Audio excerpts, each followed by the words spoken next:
போல் பாக்கிய செல்வம் புவியில் இல்லையே. புவி நிரம்ப பொன் தந்தாலும் இப்பளிக்கு ஈடில்லையே.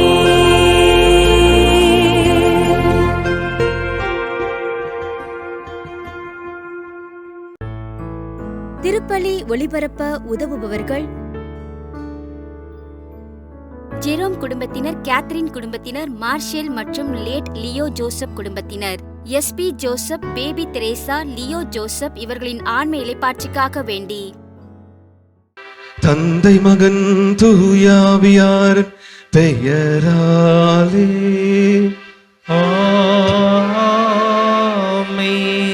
நம் ஆண்டவராகிய இயேசு கிறிஸ்துவின் அருளும் கடவுளின் அன்பும் தூய ஆவியாரின் நட்புறவும் உங்கள் அனைவரோடும் இருப்பதாக.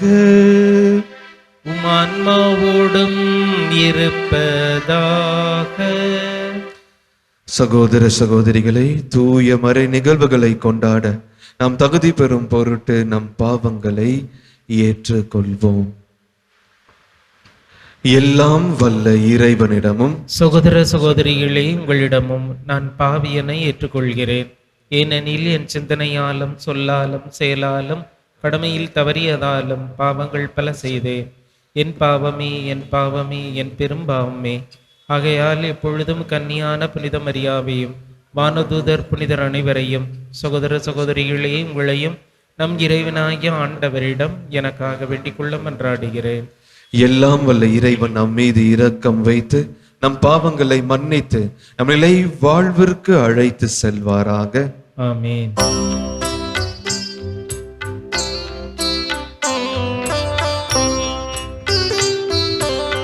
ஆண்டவரே இரக்கமாயிரும். ஆண்டவரே இரக்கமாயிரும்.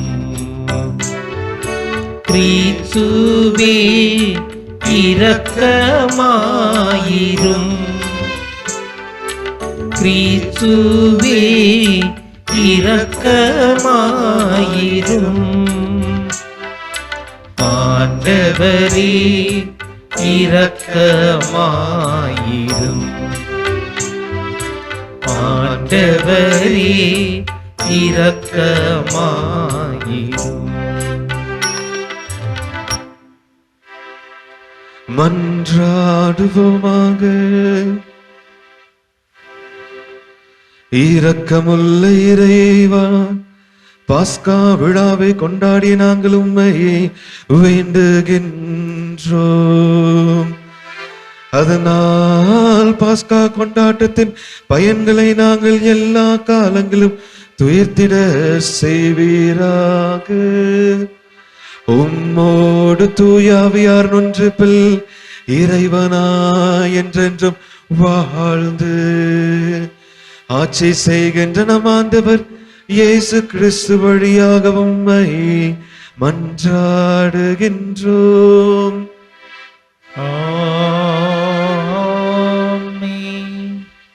திருத்துதர் பணிகள் நூலிலிருந்து வாசகம். அதிகாரம் 16, இறை வார்த்தைகள் 11 முதல் 15 முடிய. பவுல், சீலா, தீமோத்தேயு, லூக்கா ஆகிய நாங்கள் துரோவாவிலிருந்து கப்பல் ஏறி சமத்ராவு தீவுக்கும் மறுநாள் நெயப்போலி நகருக்கும் நேராக சென்றோம். அங்கிருந்து மாசிதோனியா பகுதியின் முக்கிய நகரான பிலிப்பு சென்றோம். அது ரோமையரின் குடியேற்ற நகரம். அந்நகரில் சில நாள்கள் தங்கியிருந்தோம்.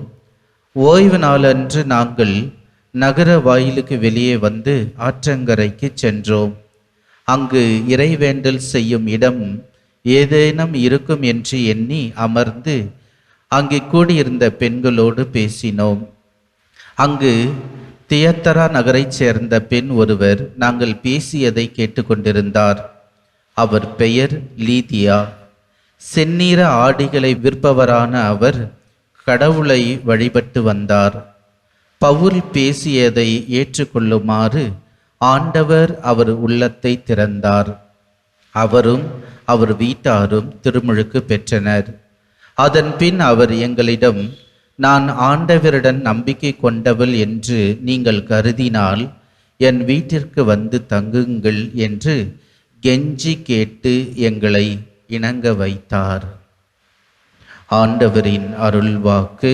இறைவனுக்கு நன்றி. திருப்பாடல் உங்கள் பல்லவி. ஆண்டவர் தம் மக்கள் மீது விருப்பம் கொள்கின்றார். ஆண்டவர் தம் மக்கள் மீது விருப்பம் கொள்கின்றார். ஆண்டவருக்கு புதியதொரு பாடல் பாடுங்கள். அவருடைய அன்பர் சபையில் அவரது புகழை பாடுங்கள். இஸ்ரேல் தன்னை உண்டாக்கி அவரை குறித்து மகிழ்ச்சி கொள்வதாக. சீயோனின் மக்கள் தம் அரசரை முன்னிட்டு களி கூறுவராக. பல்லவி. ஆண்டவர் தம் மக்கள் மீது விருப்பம் கொள்கின்றார்.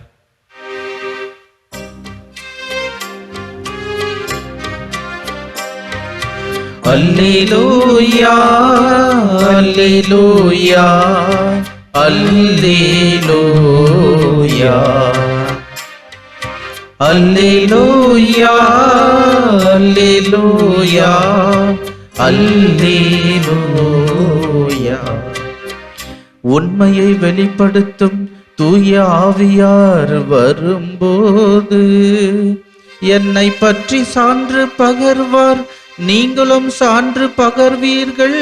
அல்லேலூயா அல்லேலூயா அல்லேலூயா அல்லேலூயா. ஆண்டவர் உங்களோடு இருப்பாராக. உமான்மாவோடும் இருப்பாராக. யோவான் எழுதிய தூய நற்செய்தியிலிருந்து வாசகம். ஆண்டவரே மாட்சி உமக்கே. அதிகாரம் 15 இறை திருவசனம் 26 அதிகாரம் 16 இறை திருவசனம் 4 முடிய. அக்காலத்தில் இயேசு தம் சீடரை நோக்கி கூறியது, தந்தையிடமிருந்து நான் உங்களுக்கு அனுப்ப போகிற துணையாளர் வருவார். அவர் தந்தையிடமிருந்து வந்து உண்மையை வெளிப்படுத்தும் தூய ஆவியார். அவர் வரும்போது என்னை பற்றி சான்று பகர்வார்.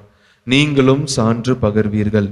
ஏனெனில் நீங்கள் தொடக்க முதல் என்னோடு இருந்து வருகிறீர்கள்.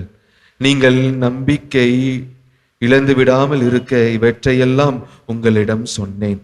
உங்களை தொழுகை கூடத்திலிருந்து விலக்கி வைப்பார்கள். உங்களை கொல்வோர் கடவுளுக்கு திருப்பணி செய்வதாக எண்ணும் காலமும் வருகிறது. தந்தையையும் என்னையும் அவர்கள் அறியாமல் இருப்பதால் தான் இவ்வாறு செய்வார்கள். இவை நிகழும் நேரம் வரும்போது நான் உங்களுக்கு இவை பற்றி முன்பே சொன்னதை நினைத்து பார்த்து கொள்ளுங்கள். இதற்காகவே இவற்றை உங்களிடம் கூறினேன். ஆண்டவரின் அருள் வாக்கு. கிறிஸ்துவே உமக்கு புகழ். தூய ஆவியார் வரும்போது என்னை பற்றி சான்று பகர்வார். நீங்களும் சான்று பகர்வீர்கள். அன்பார்ந்த இறை மக்களே, நம் ஆண்டவர் இயேசு கிறிஸ்து அவருக்காக சான்று பகர நம் ஒவ்வொருத்தரையும் அவர் அழைக்கின்றார். ஆகவே எப்படி நம்மளால் அவரை சான்று பகர முடியும் என்றால், அவர் கூறுகின்றார், நீங்கள் தூய ஆவியாரை பெற்றிருந்தால் மட்டும்தான் எனக்கு சான்று பகர முடியும். ஏனென்றால் தூய ஆவியார் சான்று பகர்கின்றார். அதே போல்தான் நீங்களும் சான்று பகர்கிறீர்கள் கூறுகின்றார். ஆகவே தூய ஆவியார் எவ்வாறு சான்று பகர்கின்றார்? அதுதான் நாம் பார்க்கின்றோம். புனித யோவான் நற்செய்தி 14 அதிகாரம் 26 நாம் பார்க்கும் பொழுது தெளிவாக ஆண்டவர் இயேசு கிறிஸ்து கூறுகின்றார், தூய ஆவியார் வருவார், அவர் நான் சொல்வதையெல்லாம் உங்களுக்கு நினைவூட்டுவார் என்று கூறுகின்றார். ஆகவே ஆண்டவருக்கு நாம் ஒரு சான்றாக இருக்க வேண்டும் என்றால் ஆண்டவர் சொல்வதெல்லாம் நாம் நினைத்து பார்க்க வேண்டும். ஆண்டவர் சொல்வதெல்லாம் நாம் பிறருக்கு எடுத்து கூற வேண்டும். அப்பொழுதுதான் ஒரு சான்றாக நம்மளால் இருக்க முடியும். அதற்கு தான் தூய ஆவியாரை நாம் பெற்றுக்கொள்ள ஆண்டவர் அழைக்கின்றார். அப்போ தூய ஆவியாரை எவ்வாறு நாம் பெற்றுக்கொள்ள முடியும்? அதற்கு 2 நிலையில் நாம் இருந்தால் மட்டும்தான் தூய ஆவியாரை நிறைவாக நம்மால் பெற்றுக்கொள்ள முடியும். முதல் நிலை என்னவாக இருக்குது என்றால் நம்பிக்கை வைக்க வேண்டும் ஆண்டவர் மீது. எந்த சூழலாக இருந்தாலும் சரி, எந்த கஷ்டமாக இருந்தாலும் சரி, எந்த பாரமாக இருந்தாலும் சரி, நாம் ஆண்டவரை தேடி வர வேண்டும். ஆண்டவர் மீது நம்பிக்கை வைக்க வேண்டும், முதல் நிலையாக இருப்பது. இரண்டாவது நிலை என்றால் ஆண்டவரோடு நாம் அனைவரும் இருக்க வேண்டும். அதான் நற்செய்தியில் தெள்ள தெளிவாக கூறியிருக்கிறார்கள். நீங்கள் தொடக்கத்திலிருந்தே ஆண்டவரோடு இருக்கிறீர்கள், அதனால்தான் சான்று பகிர்வீர்கள் என்று கூறியிருக்கிறார்கள். நம்பிக்கையோடு இருக்கிறீர்கள், அதனால்தான் சான்று பகிர்வேன் என்று கூறியிருக்கிறார்கள். அப்ப இந்த இரண்டு நிலையில் நாம் இருக்கும் பொழுதுதான் நிறைவாக அந்த தூய ஆவியார் பெற முடியும். எவ்வாறாக பெற முடியும்? இந்த இரண்டு நிலையில் நாம் இருக்கும் பொழுது, ஆண்டவருடைய பிரசன்னத்தில் நாம் இருக்கும் பொழுது, ஆண்டவரோடு இணைந்து இருக்கும் பொழுது, ஆண்டவர் மீது நம்பிக்கை வைக்கும் என்ன நடக்கிறது என்றால், முதல் வாசகத்தில் கூறியிருப்பது போல அந்த லீடியா என்ற பெண்மணிக்கு எவ்வாறு ஆண்டவருடைய உள்ளத்தை திறந்தாரோ, அதே போல் நம்மளுடைய உள்ளத்தையும் திறந்து தூய ஆவியாரே அதுக்குள் வைப்பார். ஆகவே நாம் தூய ஆவியாரால் ஆட்கொள்ளப்பட்ட மக்களாக மாறிவிட்டு ஆண்டவருக்கு ஒரு சான்றாக இருப்போம். உதாரணமாக ஒரு புனிதருடைய வாழ்வை நாம் எடுத்துக்கொள்ளலாம். புனித கமிலஸ், அவர் 1550ஆம் ஆண்டில் பிறந்த ஒரு புனிதர். அவர் தொடக்கத்தில் இருக்கும்போது ஒரு பாவியாக இருந்தார். பாவம்தான் செய்து வருவார். சூதாட்டத்திற்கு அனுமையாக இருந்தவர். எல்லாருக்கும் கோபம் காட்டுபவர். எதுக்கெடுத்தாலும் கோபம். ஏதாவது சொன்னா திட்டுவார், கத்துவார், தேவையில்லாத வார்த்தைகளை பயன்படுத்துவார். கோபத்தோடு நிறைந்தவர். அவர் ஒரு படை வீரராக இருந்தவர். அப்போ அவர் படை வீரர் இருக்கும்போது ஒரு காயம் ஏற்படுகிறது காலில். அந்த காயம் ஆறாத காயமாக மாறி விடுகிறது. ஆகவே என்ன நடக்கிறது? அந்த படையிலிருந்து அவரை துரத்தி அடிக்கிறார்கள். திருப்பியும் கோபம். அம்மா வேற வேலைக்கு தேடி போகிறார். அங்கேயும் கோபம். எல்லா இடத்துலையும் கோபம். சூடாடுறதுக்கு அடிமையாக இருந்து ஆண்டவரோடு இல்லாமல் இருந்த ஒரு வாழ்க்கையை வாழ்ந்து வந்தவர் தான் அவர் தொடக்க காலத்தில் புனித கமலஸ். அவ்வாறாக சென்று கொண்டு இருக்கும் பொழுது எந்த வேலையும் அவருக்கு செட் ஆகலை.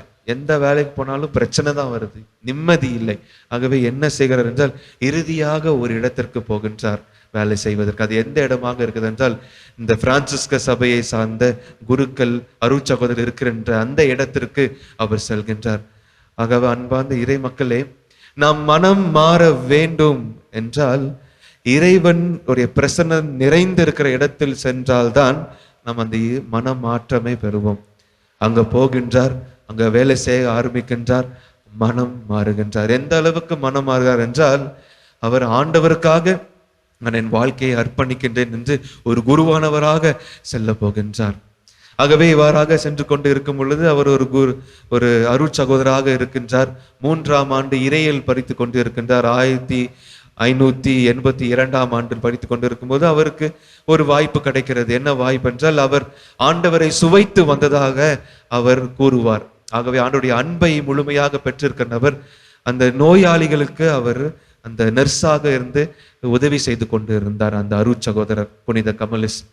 அவ்வாறாக செய்து கொண்டு இருக்கும் பொழுது அவர், ஆண்டவர் எனக்கு இவ்வளவு பாவியாக இருந்தாலும் அன்பை காட்டினாரே, அதே போல் நானும் அன்பை காட்டும் பொழுது அந்த நோயாளிகள் இந்த குணம் பெறுவதற்கு வரும் பொழுது மனம் மாறி ஆண்டவரிடம் செல்வார்கள் என்று, ஆண்டவரை நெருங்கி செல்வார்கள் என்று எண்ணிக்கொண்டு அவர் பரிவோடு இரக்கத்தோடு அனைத்து நோயாளிகளுக்கும் அவர் பணிவடை செய்து வந்து கொண்டிருந்தார். ஆனால் ஆண்டவருடைய பணியை செய்யும் பொழுது தடை வருகிறது. அவருக்கு மேல இருக்கலாம் திட்டுறாங்க, ஏன் இப்படி செய்யற? ஏன்னா அவருக்கு பேர் வருகிறது. பொறாமையால் திட்டுகிறார்கள். எதற்காக நீ இப்படி செய்யாத? நாங்களா இப்படி செய்யறோமா? எதற்காக நீ செய்யற? இப்படி செய்யாதேன்னு திட்டுகிறார்கள். அதுக்கு அவர் மனம் உடைந்து போய்கிறார், வெக்ஸாகி போய்கிறார். அவ்வளவுதான், மன சோர்வு அடைகின்றார். சோர்வடைந்து அங்க ஒரு சிற்றாலயம் இருக்கிறது. சிற்றாலயத்துக்கு சென்று திருச்சிலுவை, ஆண்டவர் இயேசு கிறிஸ்து தொங்கி இருக்கிற அந்த மரத்தால் இருக்கிற திருச்சிலுவையை பார்த்து கேட்கின்றார், ஏன் ஆண்டவரே, நான் பாவம் செய்யும் பொழுது, தவறு செய்யும் பொழுது எந்த ஒரு கஷ்டமும் இல்லாம தானே இருந்தது, எனக்கு மன நிம்மதிதான் இல்லாம இருந்தா, எந்த ஒரு கஷ்டமும் இல்லை, யாரும் ஒரு தடையாக இல்லையே, நான் பார்த்து என் வேலையை செய்து கொண்டுதான் இருந்தேன். ஆனால் உங்களுடைய வேலையை நான் செய்ய வேண்டும் என்று நினைக்கும் பொழுது, நல்லது செய்ய வேண்டும் நினைக்கும் போது எதுக்கு இத்தனை தடை வருகிறது? எதற்காக நீங்கள் மௌனமாக இருக்கிறீர்கள்? எதுவுமே சொல்லாம இருக்கிறீர்கள்? எதுவுமே செய்யாமல் ஏன் இருக்கிறீர்கள் என்று கோபத்தை ஆண்டவரிடம் காட்டுகின்றார். ஆண்டவரிடம் கூறுகின்றார். அந்த விரத்தியில ஆண்டவர்கிட்ட இவ்வாறாக கூறுகின்றார்.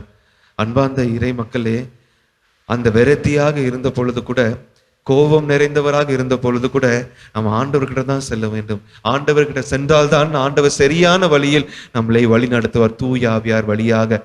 வேற யாராரிடம் சென்றோம் என்றால், ஆண்டவர் இவ்வளோ செய்த ஆண்டவருக்கு, ஆனா ஆண்டவர் எனக்கு எதுவுமே செய்யவில்லை என்று சொல்லி ஆண்டவர்கிட்ட விலகி சென்று விட்டோம் என்றால் யூதாஸ் காரியர் போல் மாறிவிடுவோம். ஆனால் அவ்வாறாக அவர் மாறாமல் ஆண்டவரிடமே சொல்கின்றார், கக்குகின்ற அனைத்தையும் சொல்கின்றார் விரத்தியில். ஏன் ஆண்டவரே ஏன்? அப்பொழுது ஆண்டவர் அற்புதம் செய்கின்றார்.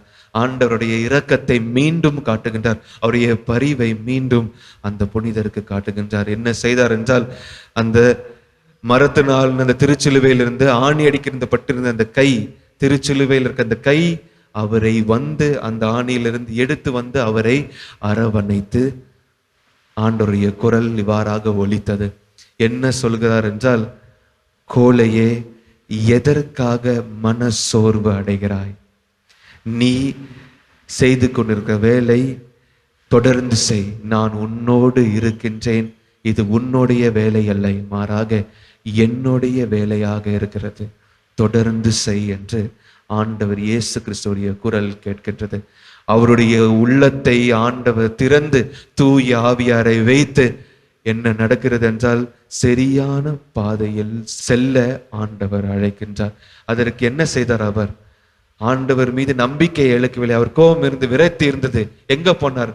மீண்டும் ஆண்டவரை தான் தேடி போனார். ஆண்டவரோடு நான் இருக்க வேண்டும், அப்பொழுதுதான் எனக்கு சரியான வழியை ஆண்டவர் காட்டுவார். அந்த புனிதர் எண்ணிக்கொண்டு போய் அவ்வாறாக செய்து கொண்டு ஆண்டவருடைய ஆசீரை பெற்றவர். அதுக்கப்புறம் மிகப்பெரிய ஒரு புனிதராக மாறினவர். அதற்கு ஒரு அடையாளமாக இந்த உலகத்தில் ஆண்டவர் என்ன வைத்திருக்கிறார் என்றால், அவர் உடல் அழியாமல் இன்னும் இருக்கிறது. அவர் உடல் எப்போது எடுத்து பார்க்கிறார்கள் என்றால், சுமார் ஒரு 130 ஆண்டுகளுக்கு பிறகு அவர் புனிதராக ஆக்கப் போகிறார்கள் என்று தோண்டி எடுத்து பார்க்கிறார்கள். உடல் எதுவுமே அழியாமல் இருக்கிறது பார்க்கிறார்கள், வியப்படுகிறார்கள். அதுக்கப்புறமா 1 மணி நேரத்துக்கு அப்புறமா ஆண்டவர் அவருடைய இதயத்திற்கு இவ்வளவு கனிவு கொடுத்திருக்கிறாரே, இவரோ கனிவுள்ளவராக இருக்கிறாரே அந்த புனிதர் சொல்லிட்டு என்ன பண்ணாங்க, இந்த டாக்டர்கள் என்ன பண்ணார்கள், அவருடைய இதயத்தை அறுத்து அந்த இதயத்தை இருக்குதா எவ்வாறாக இருக்குதுன்னு பார்க்கும் பொழுது அந்த இதயமும் அழியாமல் அவ்வாறாக இருக்கிறது. இன்னும் அந்த கோயிலில், புனித மேரி மக்தலேன் இந்த கோயிலில் அந்த இதயத்தை வெளிப்படுத்தி வைத்து இருக்கிறார்கள். அந்த இதயம் இன்னும் அழியாமல் இருந்து வருகிறது. அன்பார்ந்த சகோதர சகோதரிகளே, எந்த சூழ்நிலையிலும் எந்த கஷ்டத்திலும் நாம் ஆண்டவரிடம் செல்லும் பொழுது ஆண்டவர் நம்மளை தெளிவான வழியில் இட்டு செல்ல தூய ஆவியானவரை தருவார். அதன் வழியாக நாம் சரியான வழியில் செல்லும் பொழுது ஆண்டவருக்கு எப்பொழுதுமே ஒரு சான்றாக இருப்போம்.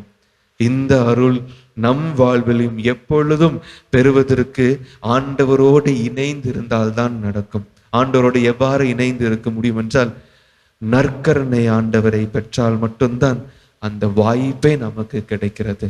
அந்த நற்கருணை ஆண்டவரை பெற்றிருந்தால் கண்டிப்பாக தூய ஆவியாரை பெற்ற மக்களாக இருந்து எவ்வாறு தூய ஆவியார் சான்றாக இருந்தாரோ அதே போல நாமும் சான்றாக இருப்போம். இந்த அருளுக்காக அன்னை மரியாவுடைய பரிந்துரையை நாடி தெய்வீக திருப்பலியில் தொடர்ந்து மன்றாடுவோம்.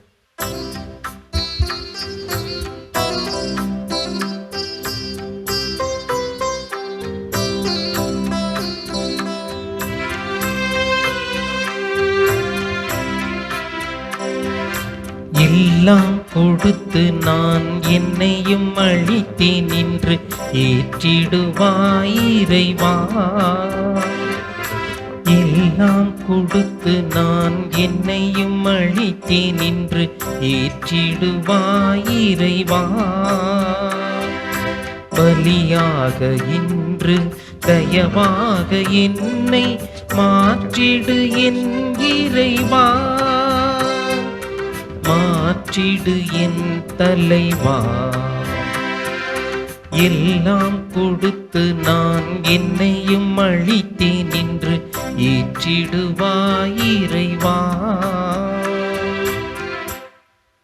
சகோதர சகோதரிகளே, என்னுடையதும் உங்களுடையதுமான இவ்வழி எல்லாம் வல்ல தந்தையாக இறைவனுக்கு ஏற்றதாகும்படி மன்றாடுங்கள். ஆண்டவர் தமது பெயரின் புகழ்ச்சிக்காகவும் மாட்சிக்காகவும் நமது நன்மைக்காகவும் புனித திரவை அனைத்து நலனுக்காகவும் உமது கையில் இருந்து இப்பலியை ஏற்றுக்கொள்வாராக.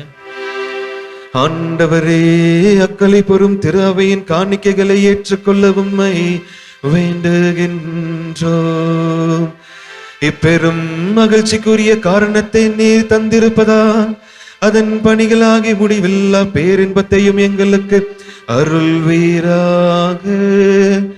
எங்கள் ஆண்டவராகிய இயேசு கிறிஸ்து வழியாக உம்மை மன்றாடுகின்றோம்.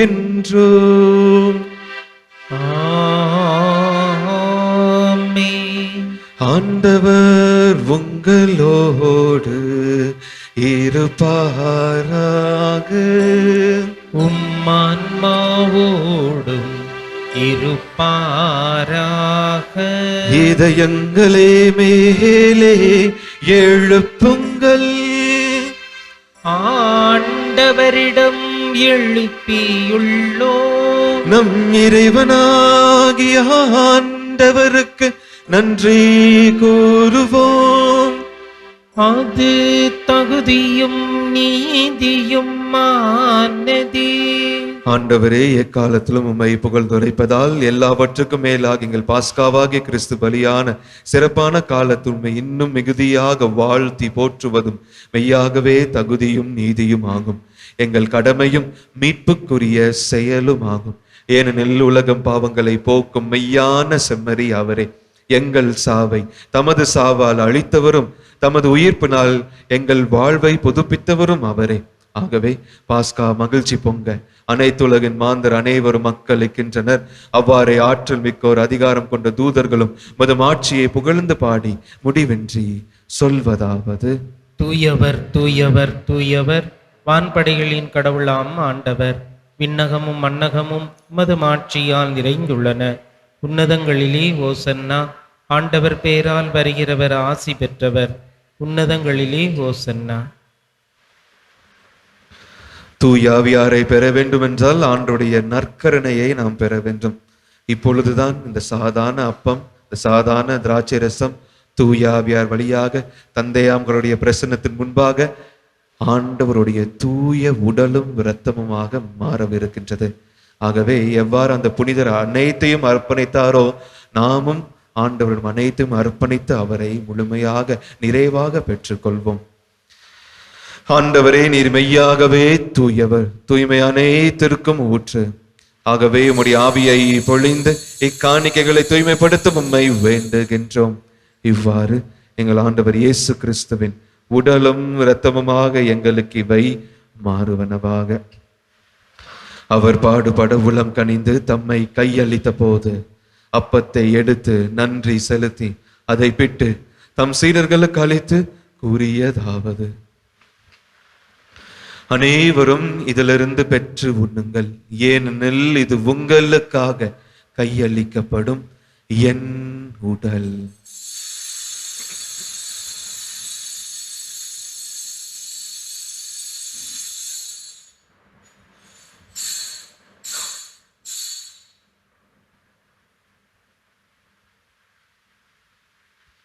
அவ்வண்ணமே இரவு விருந்தை அருந்திய பின் கிண்ணத்தையும் எடுத்து மீண்டும் உமக்கு நன்றி கூறி தம் சீடர்களுக்கு அளித்து அவர் கூறியதாவது: அனைவரும் இதிலிருந்து பெற்று பருகுங்கள், ஏனெனில் இது புதிய நிலையான உடன்படிக்கைக்குரிய என் இரத்தத்தின் கிண்ணம். இது பாவ மன்னிப்புக்கென்று உங்களுக்காகவும் பலருக்காகவும் சிந்தப்படும்.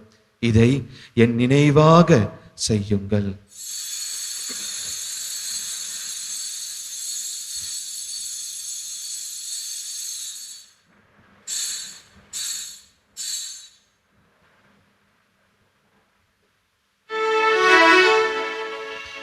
நம்பிக்கையின் மறை பொருள். ஆண்டவரே, நீர் வருமளவும் உமது இறப்பினை அறிக்கையிடுகின்றோம், உமது உயிர்ப்பினையும் எடுத்துரைக்கின்றோம். ஆகவே ஆண்டவரே, நாங்கள் கிறிஸ்துவின் இறப்பினையும் உயிர்ப்பினையும் நினைவு கூர்ந்து வாழ்வு தரும் அப்பத்தையும் மீட்பளிக்கும் கிண்ணத்தையும் உமக்கு ஒப்புக் கொடுக்கின்றோம். உம் திருமுன் நின்று உமக்கு ஊழியம் புரிய தகுந்தவர்கள் என எங்களை ஏற்றுக்கொண்டீர். எனவே உமக்கு நன்றி செலுத்துகின்றோம். மேலும் கிறிஸ்துவின் உடலிலும் இரத்தத்திலும் பங்கு கொள்ளும் எங்களை தூய ஆவியானவர் ஒன்று சேர்க்க வேண்டும் என உம்மை தாழ்மையுடன் மன்றாடுகின்றோம். ஆண்டவரே, உலகெங்கும் பரவி இருக்கும் நமது திரு அவையை நினைவு கூர்ந்தருளும். எங்கள் திருத்தந்தை லியோ, எங்கள் ஆயர் ஜார்ஜ், எல்லா திருநிலையினர் ஆகியவர் அனைவருடனும் உமது திரு அவை அன்பில் நிறைவு பெற செய்தருளும். மேலும் ஈர்த்தலும் எதிர்நோக்குடன் துயில் கொள்ளும் எங்கள் சகோதர சகோதரிகள் இறந்தோர் அனைவரையும் இரக்கத்துடன் நினைவு கூர்ந்து திருமுக ஒளியினுள் ஏற்றருளும். எங்கள் அனைவர் மீதும் இரக்கமாயிரும். கடவுளன் கன்னி தாயான புனித அன்னை மரியா, அவருடைய கணவரான புனித யோசேப்பு, புனித திருத்தூதர்கள், இவ்வுலகெல்லும் உகந்தவராய் இருந்தராகியவர் புனிதர் அனைவருடனும் சிறப்பாக புனித கமிலசுடனும் நாங்கள் நிலை வாழ்வில் பங்கு கொள்ளும் தகுதி பெற்று உம் திருமகன் இயேசு கிறிஸ்து வழியாக புகழ்ந்தேர்த்த வரமருள உம்மை மன்றாடுகின்றோம். இவர் வழியாக இவரோடு இவரில் எல்லாம் வல்ல இறைவனாகிய தந்தையே, தூயாவியார் ஒன்றைப்பில் எல்லா புகழும் மாட்சியும் என்றென்றும் உமக்கு உரியதே. ஆமென், ஆமென், ஆமென். மீட்பரின் கட்டளையால் கற்பிக்கப்பட்டு இறை படிப்பினையால் பயிற்சி பெற்று நாம் அனைவரும் துணிந்து ஜெபிப்போம். விண்ணுலகில் இருக்கின்ற எங்கள் தந்தையே, உமது பெயர் தூயது என போற்றப் பெறுக. உமது ஆட்சி வருக. உமது திருவுளம் விண்ணுலகில் நிறைவேறுவது போல மண்ணுலகிலும் நிறைவேறுக. எங்கள் அன்றாட உணவை இன்று எங்களுக்கு தாரும். எங்களுக்கு எதிராக குற்றம் செய்வோரை நாங்கள் மன்னிப்பது போல எங்கள் குற்றங்களையும் மன்னியும். எங்களை சோதனைக்கு உட்படுத்தாதேயும், தீமையிலிருந்து எங்களை விடுவித்தருளும். ஆண்டவரே, தீமை அனைத்திலும் இருந்து எங்களை விடுவித்து எங்கள் வாழ்நாளில் அமைதியை கனிவுடன் அருள உம்மை மன்றாடுகின்றோம். உமது இரக்கத்தின் உதவியால் நாங்கள் பாவத்திலிருந்து எப்போதும் விடுதலை பெற்று யாதொரு கலக்கமும் இன்றி நலமாய் இருப்போமாக. நாங்கள் எதிர்நோக்கி இருக்கும் பேரின்பத்திற்காகவும் எங்கள் மீட்பராகிய ஆண்டவர் இயேசு கிறிஸ்துவின் வருகைக்காகவும் காத்திருக்கின்றோம். ஏனெனில் ஆட்சியும் வல்லமையும் ஆட்சியும் என்றென்றும் உமதே. ஆண்டவரே இயேசு கிறிஸ்துவை, அமைதியை உங்களுக்கு விட்டு செல்கின்றேன், என் அமைதியையே உங்களுக்கு அளிக்கின்றேன் என்றும் திரு தூதர்களுக்கு மொழிந்தீரேன். எங்கள் பாவங்களை பாராமல் திரு அவையின் நம்பிக்கையை கண்ணோக்கி திருவுலத்திற்கு ஏற்பதற்கு அமைதியையும் ஒற்றுமையும் அளித்தருள்வீராக. என்றென்றும் வாழ்ந்து ஆட்சி செய்கின்றவர் நீரே. ஆமென். ஆண்டவருடைய அமைதி உங்களோடு என்றும் இருப்பதாக, ஆன்மாவோடும் இருப்பதாக. ஒருவருக்கொருவர் கிறிஸ்துவின் அமைதியை பகிர்ந்து கொள்வோம். உலகின் பாவங்களை போக்கும் இறைவனின் செம்மறியே, எங்கள் மேல் இரக்கமாயிரும். உலகின் பாவங்களை போக்கும் இறைவனின் செம்மறியே, எங்கள் மேல் இரக்கமாயிரும். உலகின் பாவங்களை போக்கும் இறைவனின் செம்மறியே, எங்களுக்கு அமைதியை அளித்தருளும்.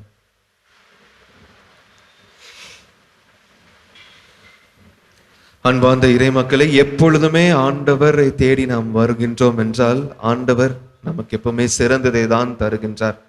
அதுதான் தூய ஆவியாரும் தருகின்றார். எதை கேட்டாலும் ஆண்டவர் எது சிறந்ததாக இருக்கிறதோ அதுதான் தருகின்றார். நாம் இப்பொழுது ஆண்டவரை பெற்றுக்கொள்ள போகின்றோம். நாம் சிறந்ததை தருகின்றோமா? அதை யோசிக்க ஆண்டவர் நம்மளை அழைக்கின்றார். சிறந்தது நாவால் பெற வேண்டுமா, கையால் பெற வேண்டுமா என்று நாவுதான் நமக்கு சிறந்த ஒரு அர்ப்பணிப்பாக இருக்கின்றது. ஏனென்றால் இந்த நாவை வைத்துதான் நாம் ஆண்டவரை போற்றுகின்றோம். இந்த நாவை வைத்துதான் நாம் ஆண்டவரை துதிக்கின்றோம். இந்த நாவை வைத்துதான் நாம் ஆண்டவருக்கு இந்த திருப்பலி முழுமையாக நன்றி செலுத்துகின்றோம். அப்போ கையா நாக்கா என்று பார்க்கும் பொழுது நாவுதான் சிறந்ததாக இருக்குது. நாமும் நாவை ஆண்டவரிடம் அர்ப்பணிப்போம். இதோ இறைவனின் செம்மறி, இதோ உலகின் பாவங்களை போக்குபவர், இதோ நம்மளுடைய அன்றாட உணவு. செம்மறையின் விருந்திற்கு அழைப்பு பெற்றோர் பேறு பெற்றோர்.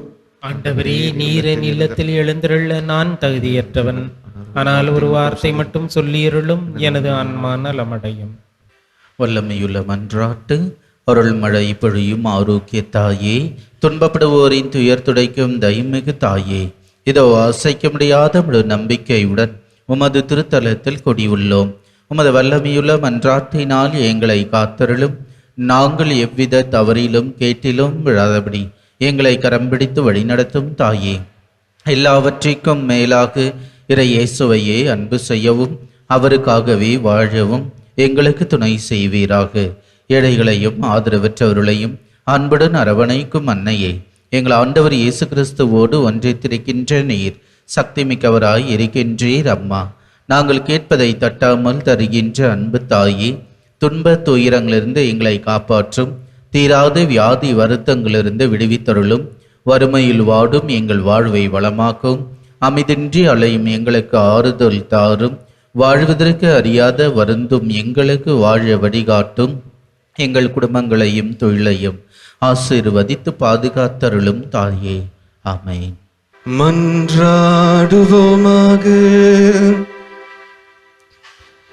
ஆண்டவரே, நிலையான மறை நிகழ்வுகளால் நீர் புதுப்பிக்க திருவுளமான மக்களை கனிவோடு கண்ணோக்கி அருளவும் வேண்டுகின்றோம்.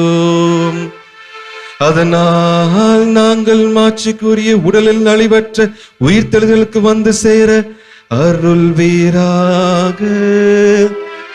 எங்கள் ஆண்டவராக இயேசு கிறிஸ்து வழியாக உம்மை மன்றாடுகின்றோம்.